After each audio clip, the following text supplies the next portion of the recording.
Mesdames, Messieurs, bienvenue à notre nouvelle production du journal universitaire. Et pour cet nouvel épisode, nous recevons pour vous une femme cadre de l'Université technologique du Bel Campus. Avec elle, nous allons parler de la masculinité positive que promeut le chef de l'État. Bonjour Madame Émilie. Bonjour Madame. Bienvenue chez nous. Merci. Voilà, Madame Émilie, vous êtes chef de travaux, mais aussi administrateur du budget au sein de l'UTBC. Quelle est la place du genre au sein de votre établissement? Avant tout ça, je voudrais vraiment remercier le journal universitaire pour l'opportunité qu'il m'accorde de pouvoir participer à cette émission. Merci. Et surtout de parler en ce mois de mars dédié à la femme, de parler de la femme. De la femme. Quelle est la place de la femme au sein de votre institution? La place de la femme dans notre institution, je dirais ceci, l'Université technologique Bel Campus, comme toute autre université, est un lieu de formation. C'est un lieu de recherche, c'est un lieu de solution, comme toute autre université, solution aux problèmes qui se posent dans la société. Donc je dis, je me répète, donc c'est un lieu de formation, un lieu de recherche et de transformation sociale. Parce que à l'université, de par les recherches, nous sommes en train de trouver des solutions qui se posent dans la société. Et donc là, quand vous parlez de la question qui m'est posée sur la place du genre à l'Université technologique Bel Campus, quand on parle du genre, on voit la promotion de l'égalité homme-femme. Donc on cherche à promouvoir l'égalité entre hommes et femmes, ou l'équilibre des chances entre hommes et femmes. On cherche à bannir toute discrimination, parce que l'égalité existe. Et pour nos jeunes filles, on cherche à améliorer l'accès et la réussite de la jeune fille à l'université. Voilà. Et donc, en ce qui concerne la prise en charge, la prise en compte de la parité, voilà, de l'égalité et tout ça là, je crois que nous recherchons cette parité-là, hommes et femmes, et puis intégrer la question de parité au sein de l'université, ça veut dire chercher à promouvoir, comme j'ai dit tout à l'heure, l'égalité homme-femme, l'équilibre des chances entre hommes et femmes, chercher à ce que la jeune fille, de par l'éducation, de par ce qui se passe à l'entreprise, de pouvoir se retrouver pour participer pleinement au développement de la société. Déjà, nous félicitons l'UTBC parce que vous occupez une place très importante et ça date de longtemps. Et nous sommes vraiment fiers de vous. Pouvez-vous un peu nous parler de votre expérience? Comment est-ce que vous êtes arrivé là? Parce que souvent, les femmes aujourd'hui étudiantes, bien sûr, ont tendance de se sentir un peu faibles. Moi, j'ai toujours dit, nous étudions tous au même auditoire, dans le même auditoire. Mais lorsque nous terminons le cursus universitaire, la plupart des femmes se jettent plus dans le mariage ou autre chose. Mais les places administratives, en tout cas, on retrouve peu de femmes.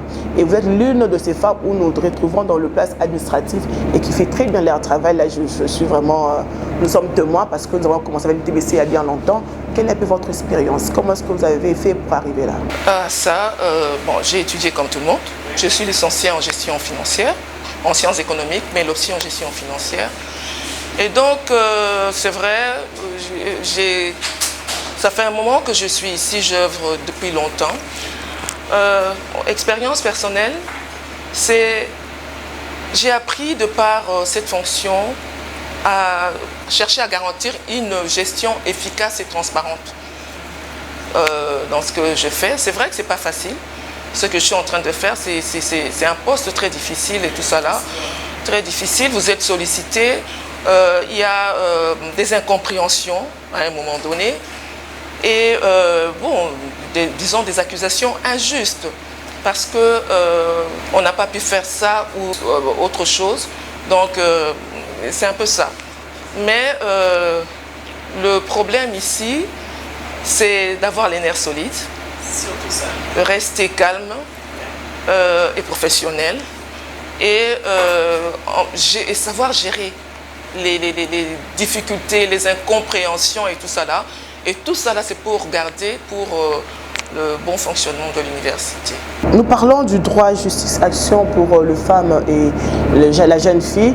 Là, c'est le thème mondial, mais sur le point national, c'est le droit garanti, autonomisation durable de femmes et filles en RDC. Ce que les femmes congolaises, et particulièrement celles de l'ESU et de l'UTBC. Est-ce que les femmes de l'UTBC ainsi que de l'ESU bénéficient de l'autonomisation dont on parle aujourd'hui? Dans les deux thèmes, il y a droit, il y a justice, il y a égalité, il y a autonomisation des femmes et jeunes filles. Voilà. Pour répondre à votre question, je dirais, si les femmes congolaises bénéficient de ce droit, je dirais oui et non. Je commence par non. Pourquoi? Parce que je me dis, si le thème des droits, justice, ça c'est moi qui le pense de cette façon-là, si ça revient chaque année, parce que même si c'est pas ça, mais il y a toujours droit, justice, égalité, autonomisation de la femme, de la jeune fille, c'est parce que quelque part, ça n'avance pas. Et donc, pour chercher à marteler, pour chercher à sensibiliser davantage voilà, la femme et la jeune fille, cet thème est en train de revenir, de réveiller la conscience de la femme pour dire que, voilà, vous avez encore du travail à faire. On prône l'égalité et tout ça là, mais tant que cette égalité ou ces thèmes restent sur papier et que réellement dans la société on la voit pas, on la sent pas, que si c'était ça, que la femme congolaise et la femme bénéficiaient pleinement de ces droits et tout ça là, le thème ne reviendrait pas chaque année et tout ça là. De l'autre côté, quand je dis oui, je regarde un peu la configuration ici à Belcampus. Quand je parle du principe de droit de représentativité, la présence féminine. Quand vous voyez à la présidence du conseil d'administration, il y a des femmes. Quand vous voyez au comité de gestion, il y a une femme. Quand vous voyez au niveau du décanat, il y a des femmes doyennes. Vous voyez dans les facultés, il y a des femmes, des SAF et tout ça, la femme. Quand vous voyez, quand vous allez au plus bas de l'échelle, bon, quand on parle des ouvriers, il y a quand même des femmes. C'est vrai que la présence féminine n'est pas significative, mais elle est quand même là. Quand vous passez du côté du corps enseignant, vous avez des enseignantes ou des femmes assistantes, des femmes chefs de travaux, des chefs de travaux, vous avez des femmes professeurs et tout ça là. Et donc, c'est vrai, au niveau de l'UTBC, j'ai dit oui, ce droit-là, mais il y a encore du chemin, comme je l'ai dit, à faire et tout ça là. Il y a beaucoup de choses à faire. Les 50%, c'est de parité 50-50, je sais pas, c'est pas aujourd'hui ou demain qu'on va le faire. Il faut encore, c'est un travail de longue haleine. Il faut beaucoup de lutte, il faut beaucoup combattre. Voilà pourquoi si les pionnières là, hein, à l'époque avaient revendiqué leur droit de vote, c'est parce qu'ils sentaient que quelque part, ça n'allait pas. Et donc voilà. Mais au point de vue représentativité, disons présence féminine dans les structures de Belcampus, en tout cas dans chaque structure, il y a des femmes. Et il y a des femmes. Et au niveau de l'ESU par exemple, mais la tête c'est une femme et tout ça. Et donc je crois que, bon, c'est vrai, ce n'est pas encore ça. Mais si au niveau de la nation, le chef de l'État fait confiance aux femmes, je crois que ce sont des femmes qui sont aptes, compétentes, capables de pouvoir faire quelque chose et participer au développement de la société. Une question me revient en disant, est-ce qu'on doit toutefois chaque année parler ou bien rappeler à la femme ce qu'elle doit faire, ou bien on doit toujours pousser ou bien booster la femme chaque année? Est-ce que la femme elle-même, elle n'est pas encore arrivée à ce stade-là d'être consciente ou comment? Parce que chaque année, on ne parle que d'une même chose. Mais chose grave également, ce qui fait mal, personnellement, je ne supporte pas les célébrations de la journée du 8 mars. On commence bien par des conférences, marches de santé. Après, qu'est-ce qu'on voit après? Ce sont des femmes qui remplissent de bars, des femmes qui font ça et là pour faire du n'importe quoi. Est-ce que cette femme, elle est d'abord consciente de la valeur qu'on l'octroie? Moi, je ne suis pas contre l'organisation des conférences, parce que, départ, les conférences, c'est pour sensibiliser la femme, c'est pour réveiller un peu la femme qui dort. Parce que la femme, le 8 mars devient un jour de port de pagne, un jour de bar, d'aller danser et tout ça. Là. Non. le chemin est long, comme je vous ai dit tout à l'heure, et donc il faut marteler, il faut chaque fois, il faut réveiller en la femme cette conscience-là, qu'elle sache qu'elle a des potentiels en elle, elle a des capacités en elle qu'elle devrait développer pour participer au développement de la société. Donc il y a des femmes, il y a des formations qui doivent se faire, il y a des conférences, il y a des formations que la femme devrait suivre pour pouvoir sortir de là. Ça, c'est vraiment, comme vous l'avez dit tout à l'heure, l'homme donne. Non, l'homme ne laissera jamais la place à la femme. Si vous ne vous efforcez pas, si la femme ne se fait pas violence, elle ne va pas mériter ce qu'elle... Elle ne peut pas donner de ce qu'elle a, de ce qu'elle possède. Voilà, de ce qu'elle a et tout ça là. Et même nous qui sommes ici entourés d'hommes et des hommes et tout ça là, on ne vous laisse pas là, on vous fait croire que vous n'êtes pas compétent, on vous fait croire que vous ne pouvez pas.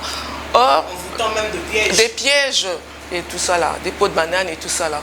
Or, même je reviens un peu dans la Bible, là où le maître avait remis à chaque serviteur un talent. Il y en a qui ont été, engloutir ça, cacher ça, voilà, d'autres produire et tout ça là. Et donc, la femme, déjà, conscientiser la femme qu'elle a des compétences, elle a des capacités. C'est-à-dire réveiller cette conscience-là pour dire que moi, je peux faire quelque chose. Je peux participer au développement de mon entreprise. Je peux participer au développement de ma famille. Je peux participer partout où la femme se trouve. Elle a quelque chose à donner. Même si elle ne donne pas, mais elle a quand même quelque chose à donner et comme ça, ça va...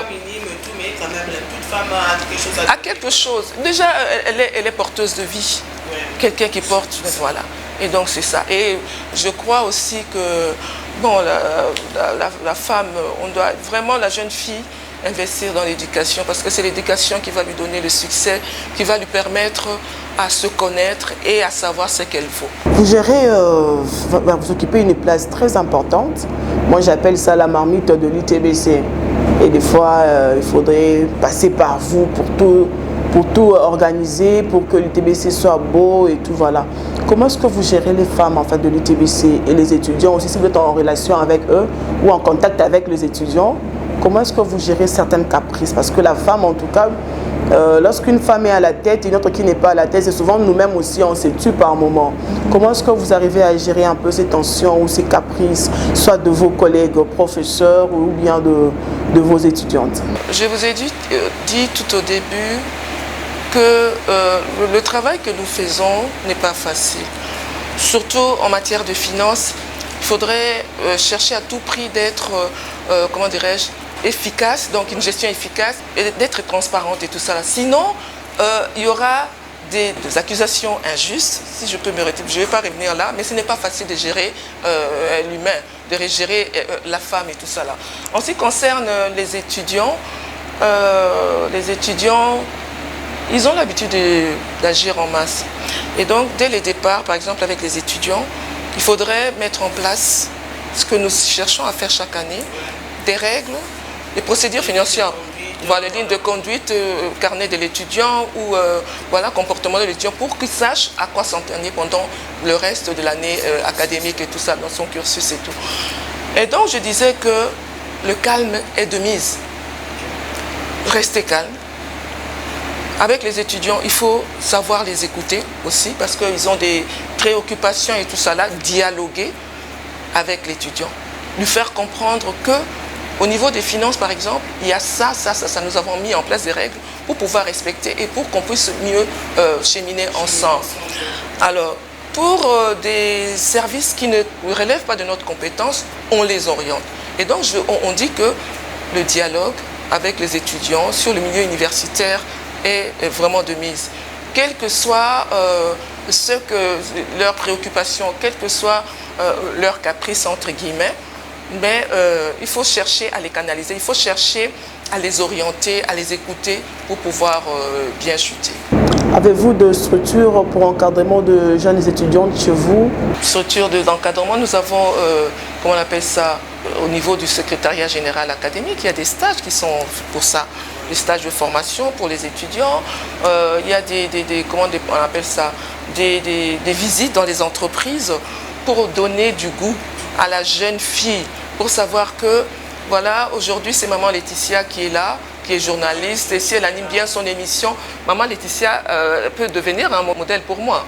Et donc, je crois que ce sont disons, les stages et tout ça. Là. Et maintenant, avec le système LMD, nous avons au niveau de L3, comment on appelle ça, les projets tutorés. Et donc, dans les projets, l'encadrement des étudiants par rapport à la rédaction des projets tutorés peuvent servir dans le futur. Parce que si le projet a été bien encadré, si les recherches ont été impeccables et tout ça là, le projet, on peut retenir le projet pour pouvoir faire quelque chose. Et donc, c'est déjà une formation, une auto-formation que comment dirais-je, l'étudiant... Il y a un vent très mauvais qui souffle, en tout cas, non seulement dans le monde, mais aussi chez nous. Le phénomène réseaux sociaux, TikTok et tout ça. Et dans ces réseaux, ce sont plus les femmes qui font la honte, on peut dire comme ça.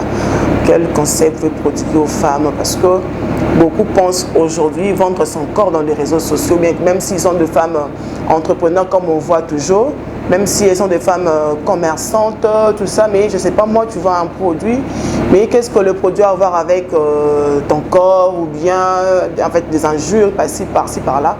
Un conseil aux femmes, parce que ça peut aussi arriver aux étudiants de l'UTBC qui sortent d'ici après, bon, en attendant qu'on n'a pas encore trouvé l'entreprise, je veux faire quelque chose et puis passer sur TikTok, faire du blabla, voilà. Moi je dirais que les réseaux sociaux ne sont pas forcément mauvais.